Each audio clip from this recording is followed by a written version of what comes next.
Masih ingat Sony Tulung? Pembaca acara kuis Family 100 kini aktif di belakang panggung.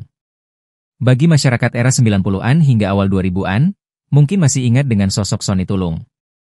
Nama Sony Tulung sempat tenar sebagai pembawa acara. Saat itu, ia menjadi pembaca acara kuis Family 100 yang hits pada masanya. Wajahnya yang tenang namun penuh wibawa di acara kuis Family 100 melekat di hati pemirsa pada masanya. Sebagai pembawa acara, Sony bukan hanya tampil profesional, tapi juga menghadirkan kehangatan khas yang membuatnya sulit tergantikan. Namun, seiring berjalannya waktu dan perubahan selera hiburan, Sony perlahan mengambil langkah mundur dari sorotan layar kaca.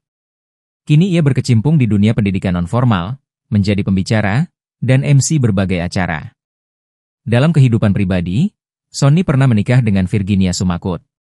Sebelum terkenal, ia sempat menjalani berbagai pekerjaan, mulai dari menjual majalah ekspor hingga menjadi penyiar radio di stasiun kenamaan seperti Ramako dan Prambors.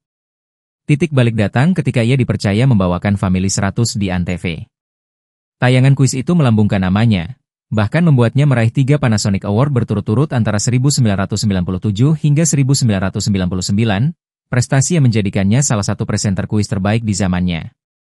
Setelah 9 tahun menghidupkan Family 100, Sony mencoba berbagai bidang baru.